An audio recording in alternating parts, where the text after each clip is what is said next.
জলের অপর নাম জীবন, কিন্তু বিষয়টা যদি সিকেডি পেশেন্ট বা ক্রনিক কিডনি ডিজিজে আক্রান্ত ব্যক্তির ক্ষেত্রে হয়, তাদের ক্ষেত্রে কিন্তু প্রয়োজনের অতিরিক্ত জল বিষের সমান। অনেক ক্ষেত্রে কিন্তু সেটা প্রাণঘাতীও হতে পারে। সুতরাং পানীয় জল আপনার কতটা প্রয়োজন সেটা ক্যালকুলেট করার জন্য যেমন একটা নির্দিষ্ট ফর্মুলা রয়েছে, যেটা আমরা এর আগে ভিডিওতে আলোচনা করে নিয়েছি, সেটা কিন্তু একজন কিডনি সমস্যায় আক্রান্ত ব্যক্তির জন্য কিন্তু একদম খাটে না। তাদের ক্ষেত্রে কিন্তু আলাদা ক্যালকুলেশন রয়েছে। অবশ্যিতভাবে আপনারা আপনাদের ডাক্তারবাবুর সাথে যোগাযোগ করতে পারেন, বা আপনার কাছাকাছি অ্যাভেলেবল যিনি আছেন একজন এক্সপার্ট ডায়েটিশিয়ান, তার সাথে যোগাযোগ করুন, কিংবা আপনার সম্পূর্ণ ডিটেলস নিয়ে আমারও অ্যাপয়েন্টমেন্ট নিয়ে নিতে পারেন।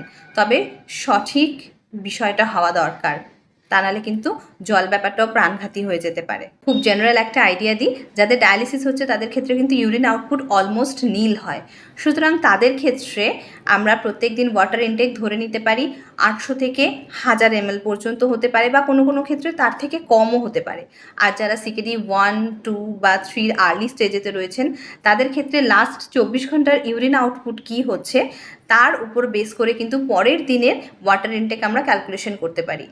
মোরাললেস যদি ধরে নিই যে লাস্ট 24 ঘন্টায় 1 লিটার 200 মতন ইউরিন আউটপুট হয়েছে, সেক্ষেত্রে পরের দিনের জন্য ওয়াটার ইনটেক মোটামুটি 1.5 লিটার থেকে 1 লিটার 700 পর্যন্ত আমরা ক্যালকুলেট করতে পারি। তারও একটা নির্দিষ্ট নিয়ম রয়েছে কিভাবে সেটা ক্যালকুলেট করতে হবে।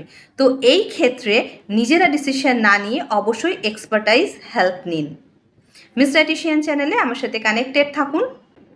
সহজ বিজ্ঞানভিত্তিক পরামর্শের জন্য আমার উপর ভরসা রাখুন।